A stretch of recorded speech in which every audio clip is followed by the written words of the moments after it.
والصلاة والسلام على أشرف الأنبياء والمرسلين سيدنا محمد وعلى آله وصحبه أجمعين وبعد. نعم.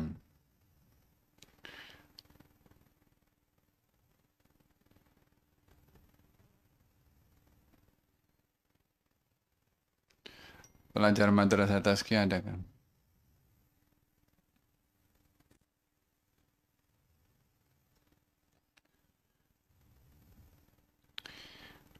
Kita sampai kepada bait yang ke 18. Wa ba'du ma yuftamu tajidhu yashtahi akal ta'ami daiman la yantahi. Setelah selesai ma yuftamu daripada bayi itu menyusui, tajidhu yashtahi, maka kamu akan dapati anak itu atau bayi itu menginginkan aklat ta'am, makan makanan daiman secara berterusan, la yantahi, yang tak henti-henti.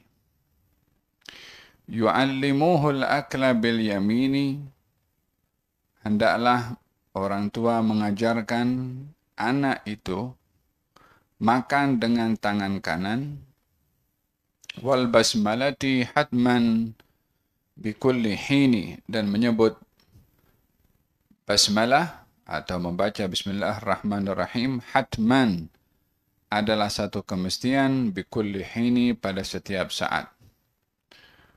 Wala yubadir qabla akli sahibih, dan janganlah ia mendahului atau mengambil makanan temannya. Wa ya'kulul 'aisha alladhi bijanibih, atau memakan makanan teman di sebelahnya. Ini merujuk kalau makan bersama. Dalam bab ini adalah berbicara tentang adabu al-akli wa ta'am, adab makan dan minum. Seperti mana dalam awal pembahasan bahwasanya baginda Rasulullah sallallahu alaihi wasallam amat menekankan mengenai adab dalam segala keadaan, sehingga didapati contoh pada beliau dalam kehidupan kita keseharian, termasuk makan dan minum.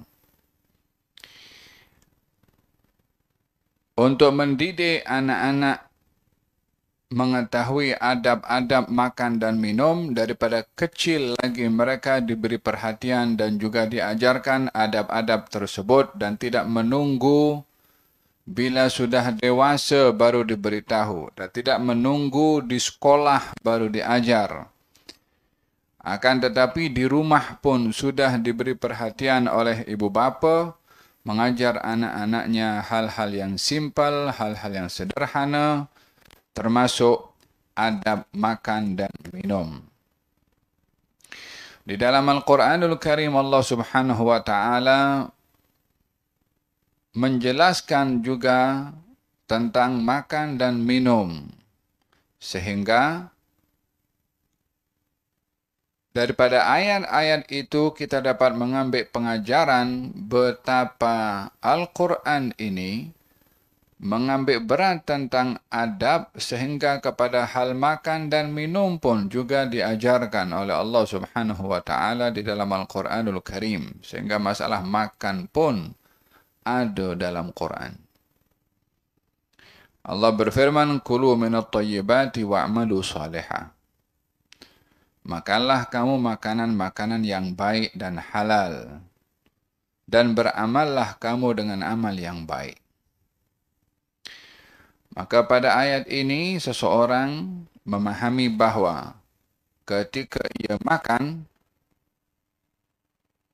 maka dia mengetahui kalau dalam Quran Allah itu suruh kita makan, sehingga Seorang mukmin yang makan makanan dengan mengingati kalau makan itu perintah daripada Allah dan mempunyai objektif pada perintah tersebut untuk membezakan juga makannya orang beriman dengan orang-orang lain, bahkan makannya binatang-binatang dan hewan-hewan pun yang juga makan. Orang beriman cara makannya berbeza dengan orang lain. Berbeza dengan cara haiwan makan. Bila seseorang hanya makan makanan untuk kenyang, maka tak ada beza dengan haiwan, dengan binatang ternak, makan untuk kenyang. Bila makan makanan itu hanya untuk meluahkan hawa nafsu, maka tak ada bezanya pun juga dengan haiwan juga yang makan untuk mendapatkan tenaga memuaskan hawa nafsu. Tapi seorang beriman ketika makan, dia ingat, tahu, oh ini Allah suruh saya makan. Kulu minat thayyiban. Dalam Al-Quran Allah Subhanahu wa Ta'ala mengatakan makan dan minum, tapi kamu jangan melampau, jangan membazir. Kulu washrabu wala tusrifu. Makan, minum, tapi jangan berlebih-lebihan. So ada adab pada makan. Ada tata caranya, ada sopan santunnya. Seseorang mukmin ketika makan menyadari ini perintah daripada Allah. Diperintahkan untuk makan makanan yang halal sehingga kita memastikan makanan yang kita makan itu halal atau tidak. Sumber pembelian makanan yang kita beli untuk kita makan itu halal atau tidak, karena di dalam Quran Allah suruh kita makan bukan sembarang makan, disuruh makan yang halal yang baik. Jadi kita memastikan makanan itu halal. Baik halal pada zatnya atau halal pada sumbernya. Halal pada zat, makanan yang dimakan itu memang bersih, suci. Sumbernya, duit yang digunakan untuk membeli makanan itu adalah sumbernya adalah sumber yang halal juga. Barulah makanan itu makanan yang halal. Yang kedua, makanan yang kita makan, makanan yang baik. Maksudnya bermanfaat bagi orang yang makan. Jadi orang yang makan memastikan makanan itu bermanfaat untuk menghindarkan diri daripada makan makanan walaupun halal tapi tidak mendatangkan manfaat. Seperti orang kalau ada masalah penyakit-penyakit tertentu, dia tak boleh makan makanan tertentu, maka hindari daripada makan makanan itu karena memudaratkan walaupun ianya halal. Dan dalam hal ini Al-Quran pun juga membimbing, mendidik kepada kita bagaimana kita makan. Tak cukup daripada itu, wa'malu salihah. Beramallah kamu dengan amal yang baik. Perintah amal baik selepas perintah makan. Kulu minat thayyibat wa'malu salihah. Makan makanan yang baik, beramal dengan amal yang baik. Sehingga seseorang itu ketika makan makanan, hendaklah dia berfikir, amal apa yang patut dilakukan dengan makanan ini. Dengan makanan kita ada energi, dengan makanan ada kekuatan, dengan makanan ada kecergasan. Maka digunakan melalui makanan yang baik dan halal yang bergizi dan juga bermanfaat tadi untuk digunakan hal-hal yang untuk digunakan akan amal-amal yang bermanfaat juga. Faham dong? Ini beberapa hal terkait dengan adab pada makan sehingga Allah Subhanahu wa taala menyebutkan bagaimana seseorang itu menghadirkan adab-adab ketika makan. Satu, ianya perintah daripada Allah. Memastikan makanan itu adalah halal. Memastikan makanan itu baik. Berazam selepas makan itu energi yang didapat melalui pemakanan untuk kita dapat beramal dengan amal yang baik. Barulah makan itu makan yang berkualiti. Bukan hanya makanan berkualiti karena bergizi saja. Tetapi bila makan makanan itu menepati adab dan tata cara dalam syarak, makannya pun boleh jadi ibadah.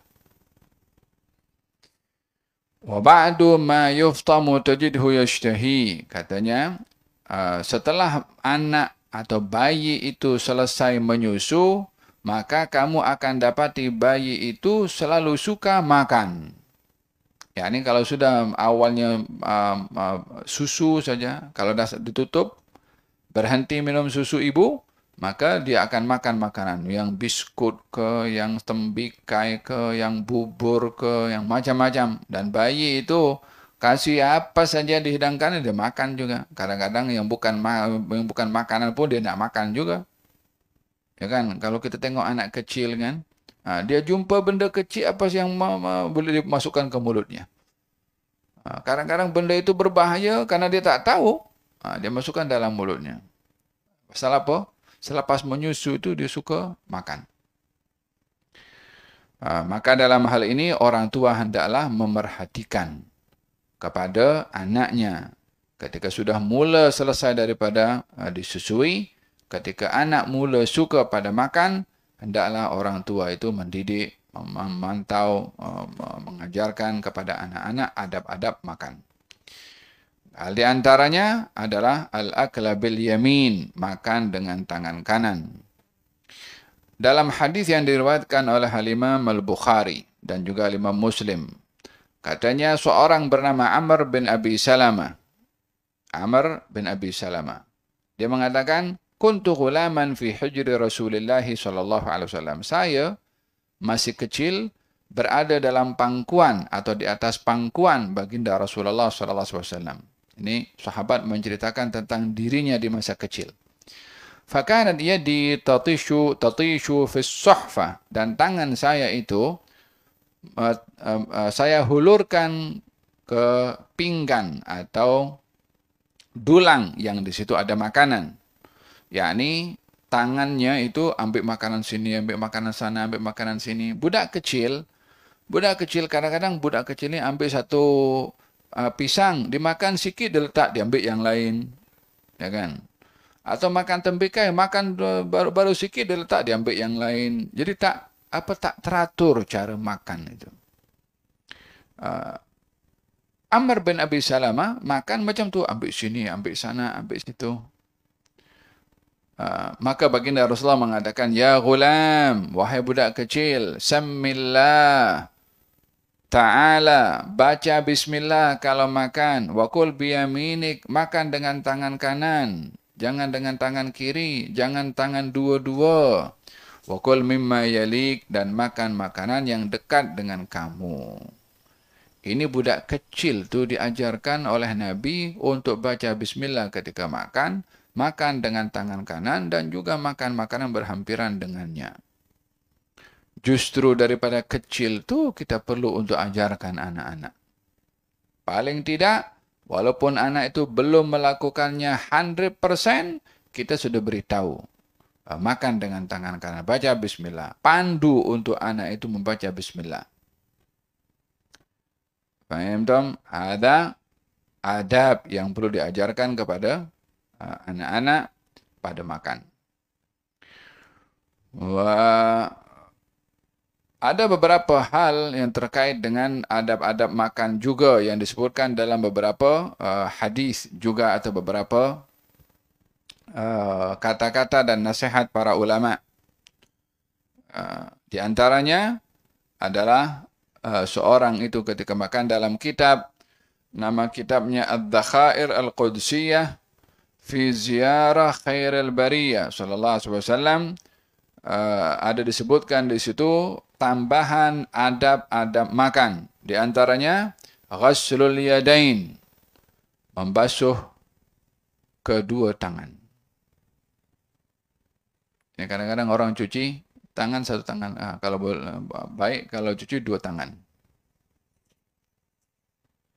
Paham dong? Dalam dalam Sunan Al-Imam Tirmidzi, dalam kitab Syama'il, ada dijelaskan baginda Rasulullah sallallahu alaihi wasallam menjelaskan adab makan, berwuduk sebelumnya dan setelahnya. Berwuduk maksudnya mencuci tangan sebelum makan dan mencuci tangan setelah makan. Biasakan ketika makan, cuci tangan sebelum dan cuci tangan setelah makan. Dan yang dicuci kedua-dua tangan. Yang kedua, tahsinul jilsah. Duduk ketika makan dengan duduk yang sopan. Dengan duduk yang baik. Walihada baginda Rasulullah sallallahu alaihi wasallam bila makan makanan duduknya itu ada beberapa kaifiyah. Dan di antaranya adalah akan duduk di atas telapak kaki kiri dan kaki kanan itu telapaknya akan lekat kepada atau menyentuh tanah dan betis itu menegak ke atas. Ada kalanya Nabi duduk dengan duduk macam orang yang agak tergesa-gesa untuk mengelak daripada makan yang kalau makan dia selesa sangat sehingga tak nak bangun.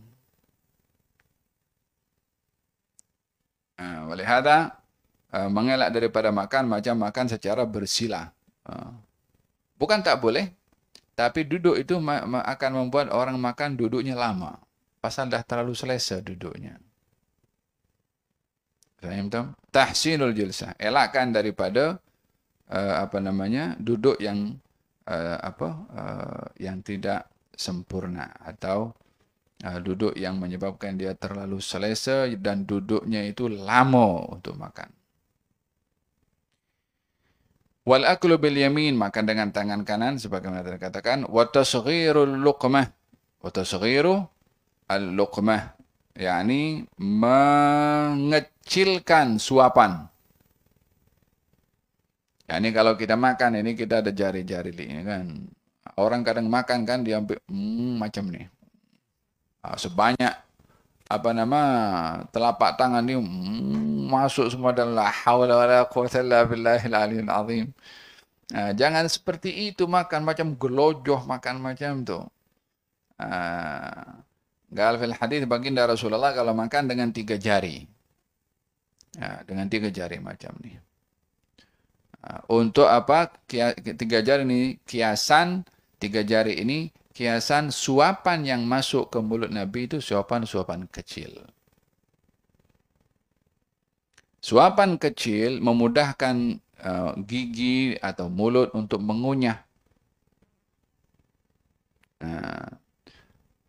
Dan di antara adab ketika makan itu, ketika mengunyah jangan bercakap.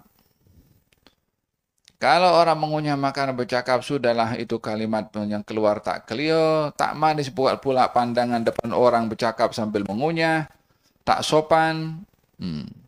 Telan dulu baru cakap. Faham dong? Walihada dalam hadis Nabi Muhammad SAW beliau bersabda, ma mala'a ibnu Adam wi'an syarran min batnihi. Tidaklah anak Adam itu memenuhi satu bekas yang bekas itu sangat berbahaya kepada anak Adam itu sendiri. Apakah bekas yang paling berbahaya bagi anak Adam? Perutnya sendiri. Perut ini yang paling banyak mendatangkan penyakit bagi seseorang.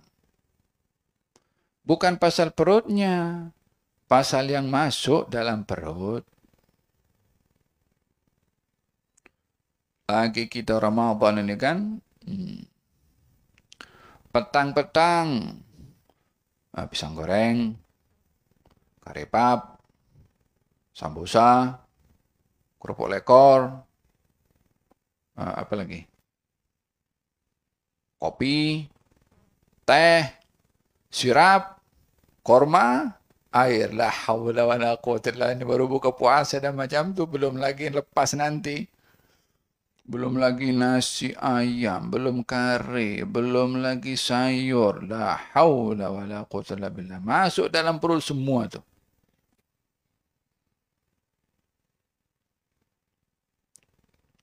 Belum es krim lagi. Oh, lepas panas hantam sejuk, lepas sejuk hantam ais.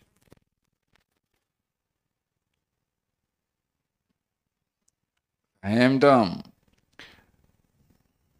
Ada menjaga adab makan melalui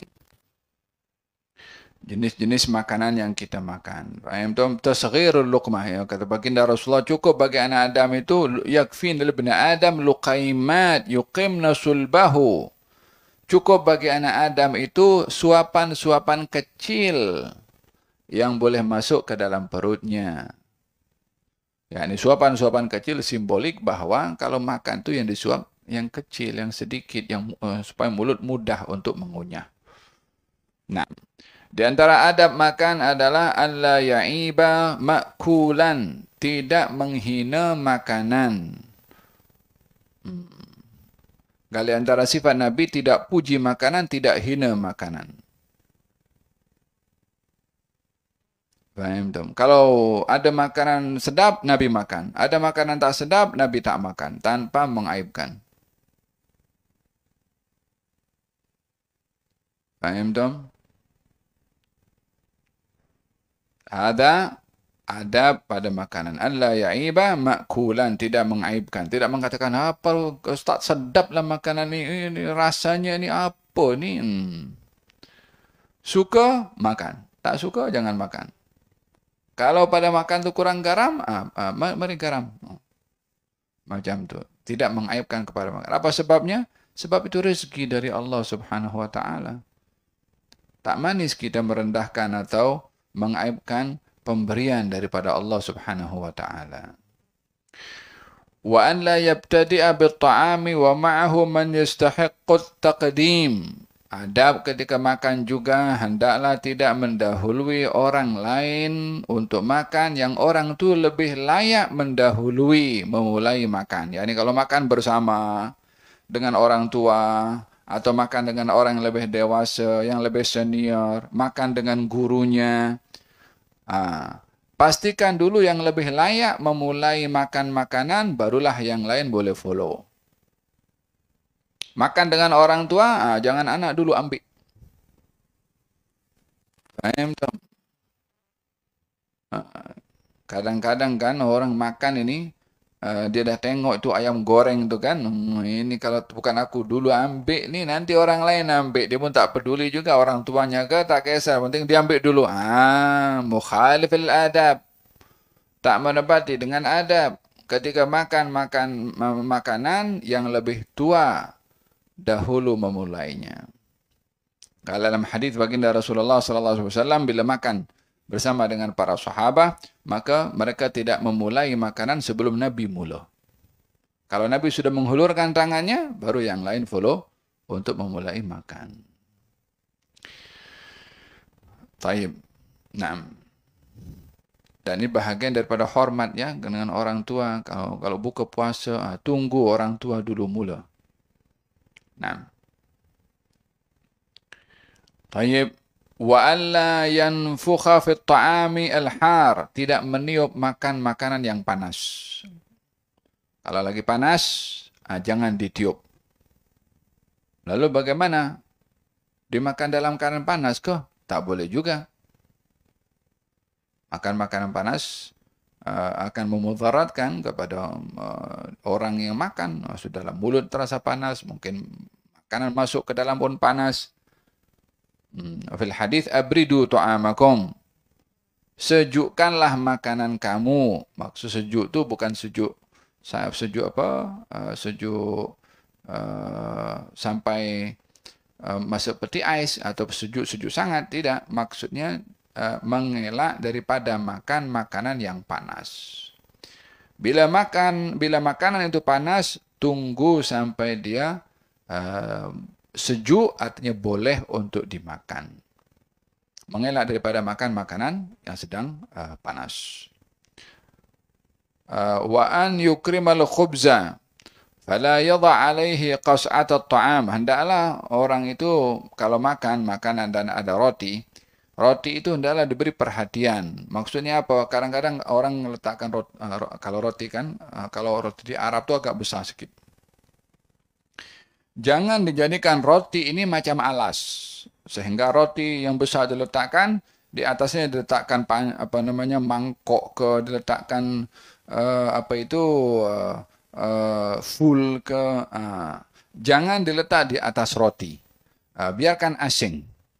Ini bahagian daripada menghormati makanan, kalau makanan itu berupa roti. Dan jangan mengusap tangan pada roti seakan-akan macam tisu, macam tangan kita dah macam dah selepas makan apa semua, so kita bersihkan pada roti.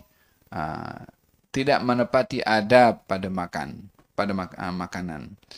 Dan roti itu tidak diletakkan, dihadirkan di akhir, diangkat di awal. Yani kalau ingin menghadirkan makanan, sediakan dulu kalau fullnya ke, atau syakshukannya ke, atau lauk-lauk yang lain, last kali baru roti. Kalau rotinya dulu, nanti rotinya sejuk. Kalau rotinya dihadirkan dulu, maka tak payah tunggu yang lain untuk memulai makan roti. Makan dulu roti itu. Faham dong? Naam. Wa an ya'kula mimma yalih, dan makan makanan yang hampir. Wa an la yuraqiba ghairahu ala aklihi fayastahyi. Jangan tengok mulut orang lain ketika makan. Wa an yahmadallah, dalam memuji kepada Allah selepas makan. Wa an yaghsila yadayhi, dan mengusap atau membasuh kedua tangan selepas makan. Sebagaimana saya katakan di awal, adab makan, membasuh tangan sebelum dan membasuh tangan setelah. Naam. Wa bait ke-21, wa yamdaghal luqmata madghan muhkaman wa la yusari' aw yuwali al-luqama. Ini tambahan pada adab makan. Katanya wa yamdaghu al-luqmah, mengunyah makanan madghan muhkaman, kunyahan yang teratur. Maksudnya mengunyah makanan tidak berbicara. Mengunyah makanan jangan sampai berbunyi. Kadang-kadang orang kunyah makanan kan, orang 2 meter depan tu boleh dengar suara kunyahannya. La haula wala quwwata illa billah. Faham dong? Mengunyah makanan seboleh mungkin kunyahan tu tidak sampai kalau boleh dikunyah sambil mulut itu tidak terbuka lebar, kunyahlah sesederhana mungkin supaya makanan yang dikunyah itu masuk ke dalam, mudah untuk dihadam. Mengunyah makanan kalau tak cukup halus, tidak cukup hancur, akan memberatkan kepada penghadaman di dalam perut, sehingga perut ini menghadam sesuatu yang heavy, yang berat. Sebab apa? Tidak dikunyah dulu. Sebagian orang makan, kalau makan bersama, dia risau makanan yang di depan ini akan habis dimakan orang lain, dia pun tak payah kunyah. Ambil masuk mulut telan, ambil masuk mulut telan. La haula wala quwwata illa billah. Dikunyah, karena itu bahagian daripada menjaga kesehatan al-ma'idah, perut, daripada menghadam makanan yang terlalu berat bila tidak dikunyah. Wala yusari' au yuwali al-luqama, dan tidaklah dia yusari' mempercepat satu kunyahan dengan kunyahan yang lain. Ambil makanan, masuk mulut, belum selesai dikunyah untuk telan, ambil lagi, masuk mulut. Jadi sambung menyambung, memasukkan makanan ke dalam mulut sehingga mulut pun berat sampai letih pun untuk mengunyah. Faham dong? Ada beberapa adab yang terkait dengan makanan. Wa ya'kul al-yabisa minat ta'ami ta'alluman bahtan bila idami.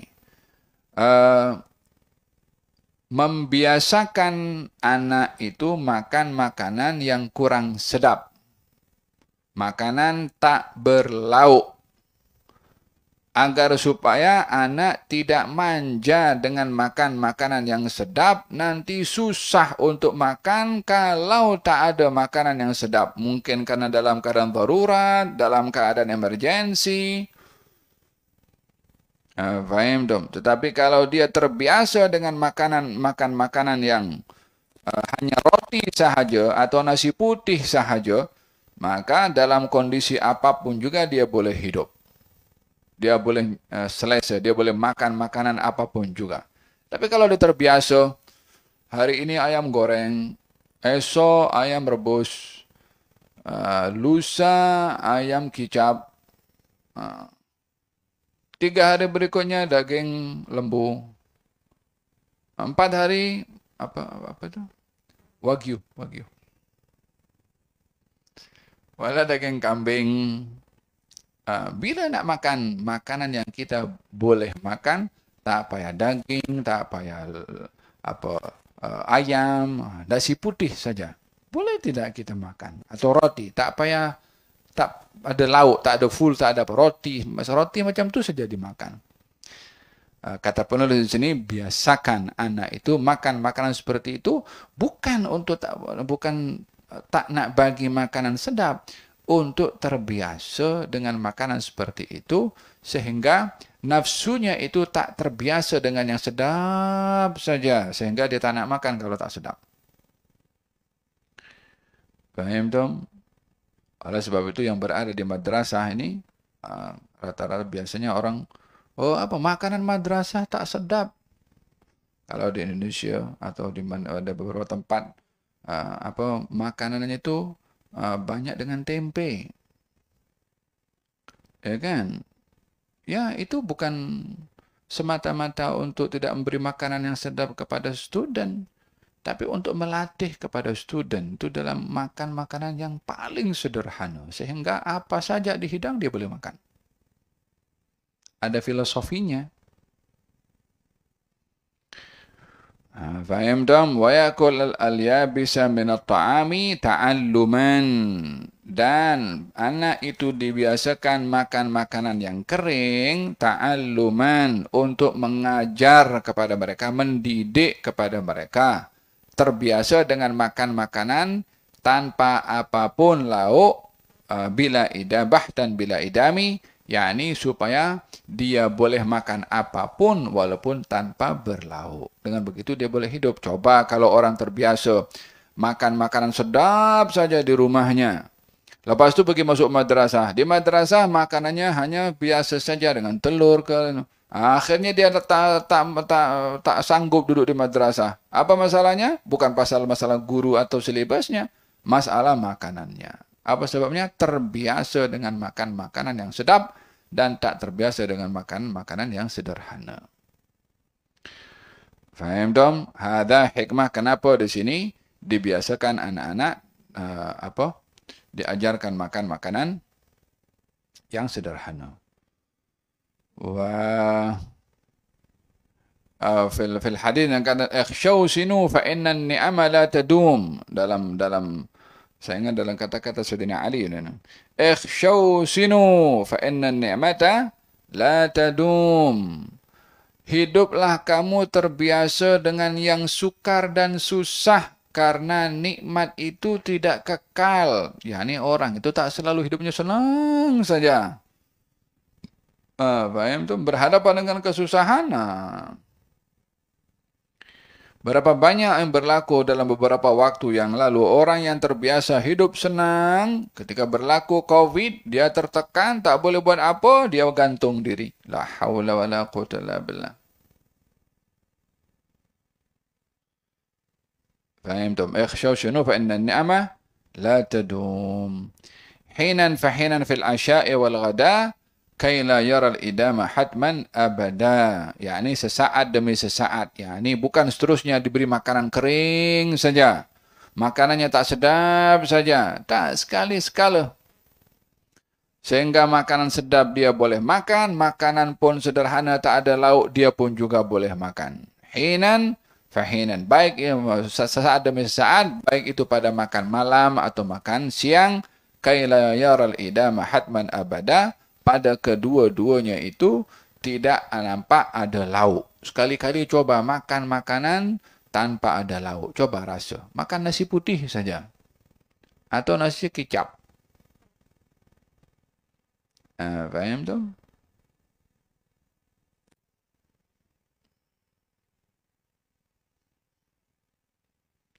Mereka orang-orang dahulu sejarah para ulama dalam belajar mereka kalau makan ketika mereka belajar, oh banyak contoh-contoh dikisahkan mereka bagaimana mereka punya makan, berapa kali mereka punya makan.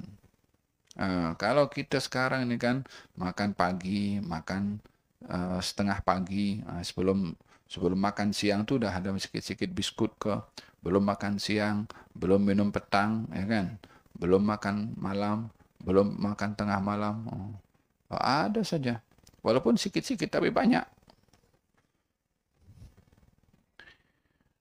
Ayam elakkan daripada diri ini dimanjakan dengan pemakanan. Man kana himmatuhu fi batnihi kana qimatuhu fi ma kharaja minhu, kata salah seorang arifin, orang yang hanya pikir pasal makan saja, nilai orang itu tak ubahnya dengan apa yang keluar daripada makanan itu. Nasallallahu lana wa lakum al-afiyah. Semoga Allah lindungi kita daripada sifat yang sedemikian. Fil hadis kana Rasulullah sallallahu alaihi wasallam yakul ma wajad. Nabi itu makan makanan yang ada, dihidangkan dimakan. Tak banyak komplain pasal makanan. Moga-moga Allah Subhanahu wa taala memberikan kepada kita penghayatan akan adab nabawiyah yang diajar oleh Nabi Muhammad sallallahu alaihi wasallam sehingga kehidupan kita itu beriringan, seiring dengan kehidupan Nabi sallallahu alaihi wasallam pada makannya, pada minumnya, pada tidurnya, pada gerak-geriknya, sehingga sentiasa hidup ini dengan penuh penghayatan dan ingatan kepada baginda Rasulullah sallallahu alaihi wasallam dan sentiasa bersama dengan beliau dengan penghayatan, dengan sunnah dan adab-adab yang diajar oleh beliau. Orang yang paling hampir dengan Nabi adalah orang yang paling banyak menghayati akhlak dan mempraktiskan akhlak Nabi Muhammad SAW. Moga-moga Allah anugerahkan kepada kita meneladani akhlak Nabi Muhammad SAW untuk dapat dekat dengan beliau di dunia, dekat dengan beliau di akhirat. Amin Allahumma amin. Bisiril Fatiha ala hadratin Nabi Muhammad SAW. Al-Fatiha. Bismillahirrahmanirrahim. Alhamdulillah rabbil alamin arrahmanir rahim.